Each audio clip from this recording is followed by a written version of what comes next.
내가 하나님의 사람이라는 것이 얼마나 나의 정체성을 발견하게 하는지 모릅니다. 오늘 성경은 이렇게 우리에게 말씀을 들려주십니다. 의를 위하여 박해를 받는 사람. 도대체 의가 뭘까? 우리는 한번 의문을 붙여볼 수도 있습니다. 이 10절의 말씀, 의를 위하여 박해를 받는 자는 복이 있나니 천국이 그들의 것임이라. 여기서 헬라어 원어 그대로 직역하면 이렇습니다. 의 때문에 박해를 받는 자들은 복이 있도다. 왜냐하면 하늘의 왕국이 그들의 것이기 때문이다 라는 말로 헬라어는 정돈되어집니다. 도대체 의가 뭘까? 지금까지 언급한 7개의 복의 선언에서 나오는 사람들의 삶의 태도를 말할 때 의라고 말할 수 있습니다. 즉 심령이 가난한 자, 애통하는 자, 온유한 사람, 의에 죄하고 목마른 사람, 긍휼히 여기는 사람, 마음이 청결하여 하나님을 볼 수 있는 사람, 그리고 화평케 하는 자의 삶. 그 삶을 살아낸다면 이것을 모두 합하면 누구의 마음일까요? 예수 그리스도의 마음. 우리가 하나님의 사람이란 얘기는 우리 속에 하나님의 사람이라는 확실한 신분을 갖는 거죠. 우리가 타국에 입국할 때 어떻습니까? 우리는 우리나라의 대한민국의 여권을 제시합니다. 아, 이 사람은 대한민국 사람이구나. 그래서 뭔가를 갑갑해서 물어야 될 때는 한국 방송으로 오늘 입국 심사대 한국 방송이 나오기 시작합니다. 왜?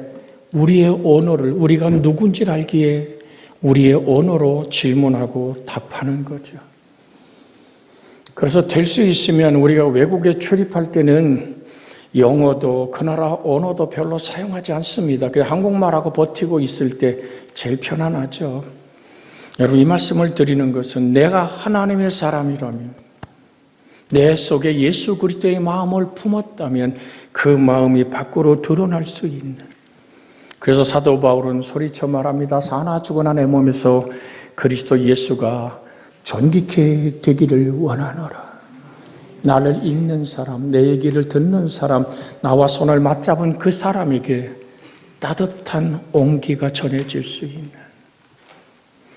우리 그러잖아요. 아이들이 손발이 찰 때 병원에 가서, 특별히 한방병원에 가서 진단받을 때 얘는 아직도 손발이 차요. 그러면 그게 뭐 하루아침에 따뜻해집니까? 약을 또 먹고 또 먹으면 됩니다라고 얘기할 때 우리 어떤 생각 같습니까? 야, 요게 약 팔아먹으려고 그러나? 그런 생각도 들 수 있습니다만은 근본적으로 내 건강의 회복함이, 내가 손을 맞잡았을 때 따뜻함이 전달됐을 때, 아, 이 사람은 건강한 사람이구나라고 우리가 판단하지 않습니까? 여러분과 제가 내미는 손이, 대화가, 삶이 그리스도 예수가 전달되어지는 은혜가 있기를 주의 이름으로 부탁을 드립니다. 무엇으로 진단해야 될까요? 갑자기 오늘 교회 지하실에 불이 안 들어오고 교회 화장실에 불이 안 들어옵니다. 오늘 저 유아실에도 불이 안 들어옵니다. 그래서 못 모르는 사람인 오늘 제가 올렸다 내렸다 해봤고 그렇게 하면 된다 그래서 했는데 안 되잖아요. 그럼 누가 진단할까? 우리 교회는 유일하게 유영조 집사님이 지금 아마 바쁘게 진단하고 찾고, 아, 이거구나라고 고쳐지겠죠. 마찬가지입니다. 무엇으로 우리 인생을 판단하고 무엇으로 이 민족의 갈 길을 결정한단 말입니까? 우리는 성경으로 돌아가야 될 줄 믿습니다. 성경이 나에게 뭐라고 말하는가? 그 말씀을 들을 준비가 되어 있는 사람, 그리스도 예수의 마음이 표현되어 따뜻함으로 전달되어지는 사람, 그 사람을 우리는 의로운 사람이라고 말합니다. 내가 스스로 의로워서가 아니라 예수 그리스도의 의로움을 힘입고 살아가기에 예수 그리스도가 까닭에 의로워진 사람을 말합니다. 그런데 그렇게 사는 사람에게는 반드시 자연히 핍박이 따르기 마련이라고 말합니다. 하나님의 나라에 대한 전적인 신뢰와 헌신이 핍박의 원인이 된단 말이죠. 의인은 인간으로 하여금 구원에 이르게 하는 하나님의 의의 성격이 강하고 긍정적으로 나타내기에 예수 그리스도 자신을 의미한다고 볼 수 있습니다. 의를 위하여 박해를 받는 자, 다른 말로 말하면 뭐하죠? 나 예수를 위하여 박해를 받는 자, 그가 뭐가 있다고요? 복이 있다고요. 뭐가 있다고요? 복이 있다고요. 우리 한번 확인하고 넘어가길 원합니다. 예수님 위에 박해받는 당신은 복 있는 사람입니다. 시작.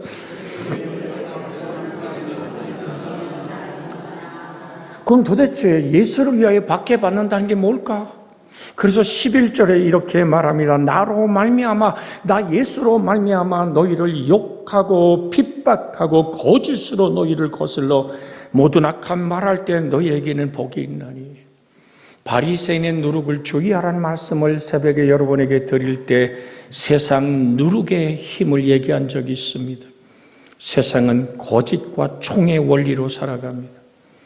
거짓으로 수많은 것들을 가짜 뉴스라고 말하지만 진짜 뉴스 같아도 그 속에 숨겨진 수많은 거짓이 정치 속에는 파도칩니다. 그게 안 되면 저 휴전선 너머에 김정은이처럼 총을 들어내고 숙청을 통해서 수천 명을 자기와 반대하는 사람 싹 죽여버리는 그것이 세상의 원리요 사단의 원리입니다. 왜요? 사단의 본질이 뭐라고 요한복음 8장 44절에 말합니까? 그것은 요한복음 8장 44절 한번 읽어볼까요? 너희는 너희 아비 마귀에게서 났으니 너희 아비 욕심대로 너희도 행하고자 하느니라. 그는 처음부터 살인한 자요 진리가 그 속에 없으므로 진리에 서지 못하고 거짓을 말할 때마다 제 것으로 말하나니 그는 거짓말장이요 거짓의 아비가 되었음이니라. 여기 세 가지가 딱 드러나지요. 거짓말, 진리가 없고 살인하는. 그러니까 세상의 원리는 그래서 드립니다. 우린 그리스도의 사람입니다. 하나님의 사람입니다. 이 땅의 이념과 정치의 세력에 휘몰려 쓰러지는 자가 아니라. 여러분, 저는 이제까지 30여 년을 전국 땅에 그 얼어붙은 땅, 얼어붙어도 땅이 얼은 곳에는 마음이 얼고 그 사상에 지배받는, 그래서 교회가 하루쯤에 수십 개가 수백 개가 문을 닫고 있고 다시 지하에 들어가 눈물로 기도하는, 정말 박해가 무엇인지를 경험하는, 전에도 잠깐 드렸습니다마는 저 우리 왕하이 같은 하나님의 사람, 여러분 출석 성도가 2,000명이에요. 하루아침에 예배당을 폐쇄시킵니다. 누구도 그 예배당에 예배할 수 없게 할 뿐 아니라 그 유일한 마흔 이제 3살 되지요. 그 담임 목사를 아는 사람들이 전화로 불러낸 거예요. 그래서 모퉁이 딱 돌아서는 순간 10명의 장정이 대들어서 그대로 짓밟고 굿하기 시작하는데요. 그래서 부르다가 산비탈로 내리굴러서 도망을 쳐서 공항국에 가서 세상에 내가 이러이러한 사람들에게 이렇게 목숨을 잃을 뻔했다 그럴 때 공항국에서 다가오는 얘기가 내가 너를 구타하지 않은 것을 다행으로 알아라. 더 이상 고소가 되는 것도 아니고 억울함이 호소될 길도 없습니다. 그래서 작은 도시 거기에 여기저기서 이제 산에서 내려온 믿음의 무리들과 함께 예배하는, 언제 봄이 올지, 이미 자기가 살던 집은 다 오늘 중장비로 싹 부숴버려 벽돌 한 장 남지 않은 그 집으로 돌아갈 수도 없는 감옥에서 나오는 아버지 장로님과 어머니, 갈 바를 알지 못합니다. 이유는 뭘까요? 너 예수 믿잖아. 네가 그 교회 지도자잖아. 그래서 목자를 치면 양들이 흩어진다 하지만 그 왕아이가 그들의 진정한 목자가 아니라 예수 그리스도가 그들의 목자이라 그들은 다시 모여집니다. 구체적인 내용, 나로 말미암아 너희를 욕하고 예수로 말미암아 너희를 핍박하고 예수로 말미암아 거짓으로 너희를 거슬러 모든 악한 말할 때에 너희에게 뭐가 있다고요? 복이 있다. 하나님의 다스림과 함께함과 통치함이 마음 깊은 곳에 그 어려움과 시련의 오늘 골짜기를 건너와서 마치 어린아이가 엄마 품에 안긴 것처럼, 폭풍우 속에 작은 새가 바위 틈에서 그 숨을 고르며 있는 것처럼 그 아내와 두 아들을 데리고 와서 예수의 품이 그리워왔는데, 주님, 내가 아니라 예수로 저들을 안게 하여 주옵소서. 복이 있다 하면 여러분 반드시 여러분이 하나님 뜻대로 살고 마음이 청결하고 정말로 그렇게 심령이 가난한 자가 누리는 천국을 누리려면 반드시 성경은 박해가 있다. 네가 화평케 하여 하나님의 아들이라 일컬음받냐? 도대체 네가 뭔데 나서서 따따붙다 좋은 애 마른 애 실형하냐 가늠하냐 말이죠. 그래서 우리 그리스도인은 이념을 넘어선 그리스도의 통치 아래에 들어가 이 땅의 빛과 맛의 삶을 살아내는 여러분과 제가 되어지기를 주의 이름으로 축복해 드립니다. 항상 기억하십시오. 세상의 원리는 총입니다. 무기입니다. 무력입니다. 세상의 누룩은 거짓입니다. 오늘 진정 하나님만이 진실하고 아름다우신 좋으신 하나님임을 기억하고 십자가의 군병이 되는 것이냐 십자가를 지는 사명의 사람들이 되어지기를 주 예수의 이름으로 축복해 드립니다. 많은 사람이 십자군이 되어 나름대로 아닙니다. 여러분, 우리는 편을 가르는 것이 아니라 예수께 돌아와야만 될 줄로 믿습니다. 억울하게 죽음을 당했던 무리들은 로마 시대도 있었죠. 로마의 황제 네로, 그는 동성연애자 아닙니까? 여러분, 로마 영화에서 치마를 입은 그 황제들은 다 동성연애자입니다. 정치의 무능이 원로원에서 압박이 다가오자 마키아벨리가 쓰는 군주론에 의하면 황제가, 왕이, 통치자가 위기를 당하면 전쟁을 일으키라고 써 있습니다. 여러분, 우리도 여러 번 경험한 거 아닙니까?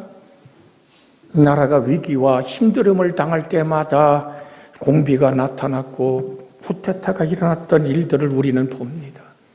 사랑하는 여러분, 그때 로마 황제가 무슨 일을 합니까? 도시에 불을 질러버립니다. 자기 백성이 사는 전 도시에 불을 지릅니다. 여러분, 이게 제정신 같은 사람입니까? 불을 지르니까 사람들이 도시가 불타 집으로 우리 오늘 정말 한 주 좀 지나지 않았습니까? 산불로 수많은 사람이 죽고 집이 파괴되는 일들을 우리는 TV를 통해 보지 않았습니까? 그보다 화려한 도시에 불을 지른 오늘 네로라는 로마 황제가 뭐라고 얘기합니까? 기독교인들이 불을 질렀다고. 거짓으로. 불이라는 오늘 총으로 전 백성을 불살라 죽여버리기 시작하며 온 나라가 분노로 일어날 때 그리스도인이 그랬다고 거기다가 오늘 타켓을 삼아서 그들을 몰아세울 때 수많은 기독교의 박해는 시작되지 않습니까? 그러면서 피의 굶주린 그들의 분노에 오늘 표적이 된 그리스도인들은 사자가 물어뜯는 경기장에서 죽음을 만나고 그것을 환호하고 박수치며 자기들의 억울함을 로마 황제 네로의 정치의 무능함을 방향을 바꿔버린 이야기는 너무나 세계 역사 속에 드러난 정말로 거짓말로 이제는 밝혀집니다마는 그 당시는 분노한 군중들의 오늘 환호성, 그들의 억울함을 채웠던 그들의 밥이 되었던 그리스도인들, 오늘 사랑하는 여러분, 애만 소리, 억울한 소리, 여러분에게 다가오는 수많은 예수 믿는 이유 때문에 다가오는 수많은 소리, 그 앞에 우린 좌절하지 않고 믿음의 주여, 온전히 가신 예수를 바라보는 은혜가 있기를 주 예수의 이름으로 축복해 드립니다.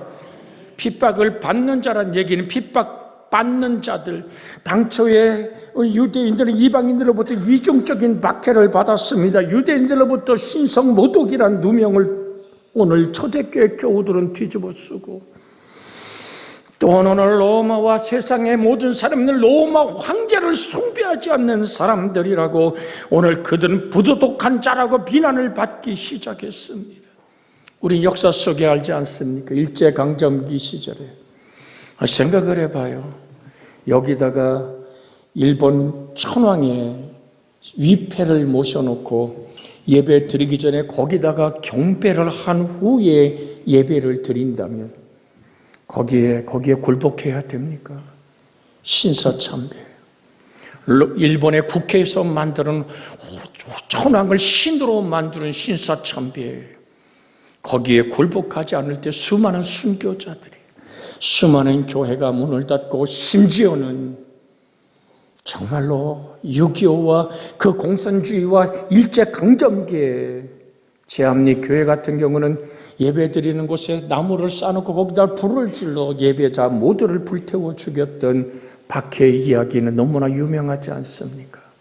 사랑하는 여러분, 여러분과 제가 지금 느끼는 예수 믿기 때문에 당하는 억울함과 힘듦과 좌절과 절망이 다가옵니까? 여러분, 전에 있던 선지자들도 그렇게 했다라고 말합니다. 여러분과 제가 하나님께 속한 자의 아름다운 모습으로 정말 하나님 세상 풍조와 타협하지 않고 전혀 다른 방식대로 살아가는 그들은 세상으로부터 박해의 대상이 될 수밖에 없었던 사람들이기에 성경은 이렇게 우리에게 힘을 내라고 권면합니다.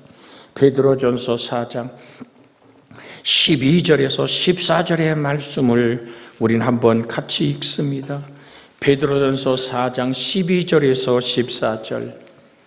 베드로전서 4장 12절에서 14절. 사랑하는 자들아, 너희는 연단하려고 오는 불시험을 이상한 일 당하는 것 같이 이상히 여기지 말고 오히려 너희가 그리스도의 고난에 참여하는 것으로 즐거워하라. 이는 그의 영광이 나타나실 때에 너희로 즐거워하고 기뻐하게 하려 함이라. 너희가 그리스도의 이름으로 치욕을 당하면 복이 있는 자로다. 영광의 영 곧 하나님의 영이 너희 위에 계심이라. 우리 하나님 우리에게 말하는 영광의 영 곧 하나님의 영이 어디 계세요? 여러분 위에 계시고 내 안에 임재에 계신 그 영의 역사를 붙들 수 있기를 주의 이름으로 부탁을 드립니다. 초대교회 시절에 하나님의 사람이 전도하면 깊이 기도하기 위하여 동네에서도 떨어진 동구박한 십리길에 기도처를 마련하고 복음을 전했던 하나님의 사람이 있었습니다. 그런데 말이에요, 어느 날 갑자기 동네 사람들이 다 몰려와서 그의 멱살을 틀켜잡고 동네로 끌고 가 땅에다 태기를 칩니다. 그리고 그 솥을 막 함께 거스린 솥을 목에다 걸고 마치 개를 끌고 가듯이 끌고 가며 벨길로 차고 오늘 정말로 돌을 던집니다. 이유도 모르고 기도하다 끌려나온 하나님의 사람, 그냥 끌려가는 거예요. 짓밟기 시작합니다. 나를 왜 때려요라고 묻지도 않고 끌려가는데 지나가던 하나님의 그 지역에 정말로 존경받는 한원을 목회자가 불의를 세웁니다. 그 사람들 다 예수 믿는 사람들이에요. 왜 그래? 아니 도대체 왜 이 사람을 죽이려 그래요? 그랬더니 하는 말이 이 하나님의 사람이라는, 우리에게 보면 이 목사라는 놈이 혼자 살면서 내 딸을 임신시켰다고. 그때 두들겨 맞으면서 그 얘기를 이제 들은 거예요. 내가 두들겨 맞고 그랬더니 두들겨 패니까 그럼 죽일 거요. 그러자 그 부모가 얘기합니다. 아니요. 내가 내 딸이 자식을 낳으면 당신이 데려다 키우고 내 딸이 다 출산할 때까지 당신이 내 딸을 먹여 살려요. 그러면 놔주겠다고. 이제 그렇게 돼서 그 오늘 하나님의 사람이 그 무리에서 풀려났어요. 그래서 자기 기도처에 가서 하나님께 이렇게 기도합니다. 하나님, 졸지에 내가 마누라가 생겼어요. 내 자식이 있다네요. 하나님 하며 눈물을 쏟습니다. 그리고 열심히 오늘 일을 합니다. 돗자리도 짜고 오늘 바구리도 만들고 밧줄도 만들고 나가서 시장에 그것을 팔기 시작합니다. 그래서 그 집에 생활비를 대기 시작합니다. 사람들은 침을 뱉습니다. 그래도 기도 꽤나 한다고 존경했는데 죽일 놈 살릴 놈 입을 딱 다물고 그에게 식품을 날라주던 하나님의 사람, 그 사람 또한 보라고 젖꼬라지를 보라고 그렇게 달이 지나갑니다. 날이 지나갑니다. 이제 출산할 때가 됐어요. 아이를 낳으면 데려가라고. 나는 내 기도처에 가서 있겠다고 기도하고 있는데 아이가 안 나와요. 인상을 쓰고 힘을 쓰고 이제 이 산모가 죽음까지 몰고 가기 시작합니다. 그때 웬일이냐고. 그 지역에 오늘 그래도 나름대로 의술을 가진 사람이 와도 아이가 나오지 않습니다. 이러다가 이 여인이 죽습니다 할 때 그제서 그 여인이 소리지러 말합니다. 나는 내가 죽음으로 몰려가는 이유를 알아요. 다들 조용히 왜 그러냐 그러니까 이 배를 가리키면 이 아이의 아빠는 이 씨를 뿌린 자는 와 들여다보이는 한 청년은 바로 저 사람이 이 아이의 아빠요. 소리 지릅니다. 이웃에 가정을 이룬 한 사내를 붙잡고 이 아이의 아빠라고 소리 지르는 순간 아이는 오늘 울음을 울고 터쳐 나와 생명으로 이 땅에 옵니다. 10달 가깝게 7달 가깝게 욕하고 두들겨 패고 생활비가 적은에 막은에 따랐던 모든 사람들이 갑자기 모두 오름이 돼버립니다. 도대체 한마디 변명도 없이 자기 자식처럼 그렇게 돈을 갖다 바치며 기도하던 저 도대체 목사는 누군가? 그 심부름하던 사람이 그 얘기를 듣고 그럼 우리가 어떻게 저에게 가서 사과할 것인가? 어떻게 용서를 빌 것인가? 동네 회의를 열고 갖가지 예물을 준비하고 있을 때 그 늘 식품을 날라주고 기도하던 하나님의 사람이 한달음에 달려와서 얘기합니다.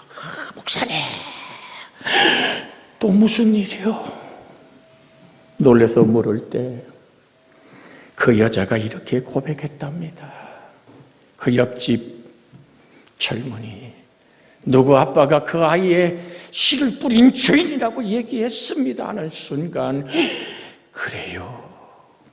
하나님이 이제 빛이시라. 그 즉시 자기는 괴나리 벗짐 걸머쥐고 그 지역을 떠납니다. 나는 이제 하나님의 사람으로 모든 거짓에서 벗어났기에 떠나오. 당신이 알아서 하시오. 내가 가진 것 없지만 이 내 모든 초소는 당신이 마음대로 집이고 다 처리하시오 하고 다른 깊은 하나님의 사람인 공동체로 떠났던 한 사람의 간증을 들려드립니다. 사랑하는 여러분, 너희가 그리스도의 이름으로 치욕을 당하면 복이 있는 자라다. 영광의 영 곧 하나님의 영이 너희 위에 계심이라. 하나님의 영은 모든 것을 바라고 모든 것을 믿고 모든 것을 참는 사랑이신 하나님.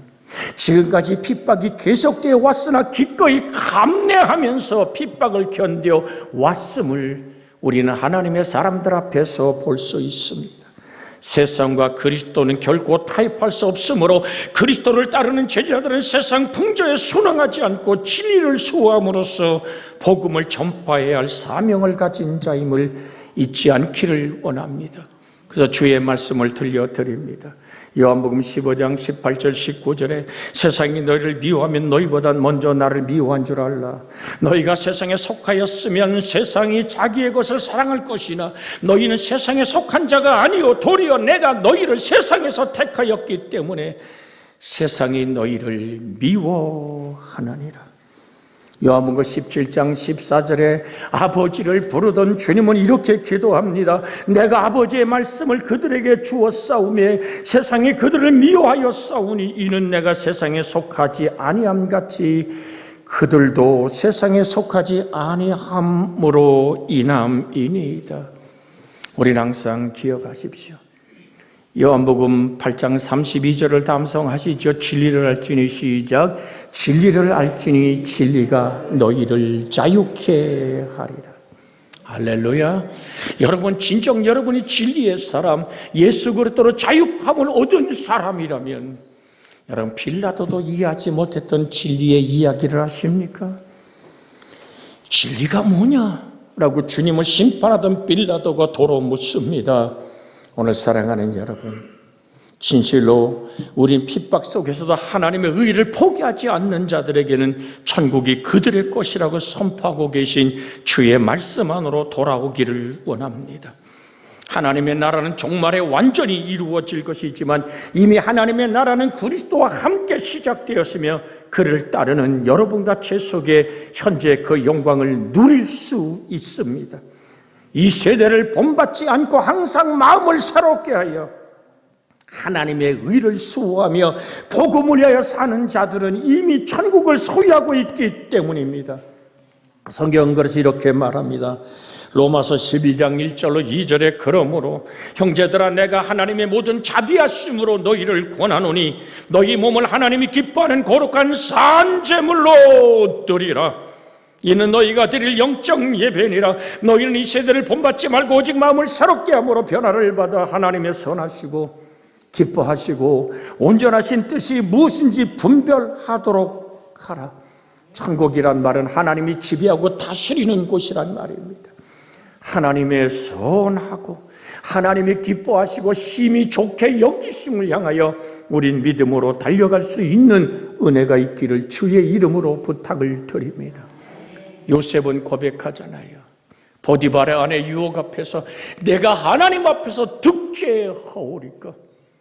여러분, 요셉이 얼마나 지혜로운 사람인데 어쩔 수 없이 옷자락을 잡고 늘어지니까 옷을 벗어놓고 나가 깊은 감옥에 갈지라도 성경은 요셉을 향해 이렇게 말합니다.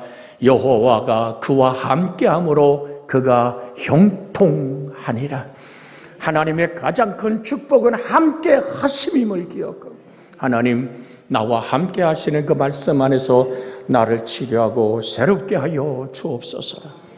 너희가 내 안에 가고 내 말이 너희 안에 거하면 무슨지 원한 대로 구하라. 그리하면 이루리라. 이 시간 합심하여 기도합니다. 내 안에 사는 이가 그리스도이기를 나와 함께하는 진리의 사람으로 박해와 핍박을 능히 감당할 수 있는 힘을 달라고 간구합니다. 주 없이 살 수 없음 내가 되길 원하고 치료받기 원하는 간절함에 손을 얹고 간구할 때 저가 채찍에 맞음으로 너희가 남을 받아다 선포한 말씀이 이루어집니다. 기도합니다. 주여! 살아계신 아버지 하나님, 오늘도 우리는 핍박자 박해자의 아버지 우겨싸움 앞에도 우리는 쌓이지 않고 박해자의 거꾸로 들임 안에서도 우리는 망할 수 없는 내가 됩니다. 아버지 정치적인 아버지 세상의 노력은 총과 거짓입니다. 아버지 그는 최초의 살인자여 진리가 없으므로 거짓말할 때 제 것으로 말한다는 세상과 내가 하나 될 수 없음은 주님이 세상에서 우리를 하나님 건져내셨기 때문입니다. 아버지 하나님 보혈의 피로 우리를 씻어주시고 사랑하는 자들아 너희를 연단하려고 오는 물 불시험을 이상한 일 당하는 것처럼 이상히 여기지 말고 오히려 너희가 그리스도의 고난에 참여하는 것으로 즐거워하라 하셨습니다. 주의 영광이 나타날 때 너희도 즐거워하고 기뻐하게 하려 함이라고 말하며 너희가 그리스도의 이름으로 치욕을 받으면 치욕을 당하면 억울함으로 좌절하고 절망에 숙여 박힘을 당하면 복이 있도다. 영광의 영곧 하나님 영이 너희 위에 계심이라 했사오니 아버지 하나님, 우린 주님을 의지하여 이 아버지 예배에 간구합니다. 치료하는 광선을 의지합니다. 마음의 상처를 치료하여 주시고 육신의 질고가 떠나가게 하시고 아픔의 고아버지 하나님, 모든 아버지 고난이 떠나가며 내 마음 깊은 곳에 하나님의 치료와 회복과 자유하시는 하나님의 능력을 경험하게 하여 주옵소서. 혈관계통의 모든 질고가 떠나가게 하시고 관절과 신경과 아버지 내장의 모든 기관들, 아버지 눈과 귀와 발걸음 모든 것에 하나님의 치료하는 광선을 벌어서 외양간에 나오는 송아지같이 뛰게 할 것은 여호와를 경외하는 자에게 임한 능력이기 때문입니다. 주님, 이 시간 우리가 손을 들어 축복하오니 하나님 아버지의 능력의 손으로 만지시고 치료의 손으로 회복하사 강건함을 얻게 하여 주시옵소서. 자유함을 얻게 하여 주시옵소서. 악하고 더러운 귀신아, 병마야 예수 이름으로 떠나가라. 주의 자비함이 힘을 취하다. 밝고 맑은 눈이 열려지고 녹내장의 끝자락이 사라지게 하시고 하나님의 권세와 능력으로 심장이 단단하게 하시며 아버지 하나님, 내일 모레 수술하는 요카 집사의 모든 아버지 하나님 무릎의 수술이 아름답게 이루어지게 하시고 허묵은 집사의 코뼈가 아버지 호흡함에 이르는 지장 없게 하시며 아버지 치료하는 광선으로 우리 덕영욱 집사의 아버지 만면누리의 모든 질고가 lak한 니두반만 넘바 포리아 타탄 나리아 라카삼메 하나님이 치료하는 광선으로 회복시키고 피부가 맑고 깨끗하게 하옵소서. 구원자 예수님의 이름으로 기도하옵나이다. 아멘.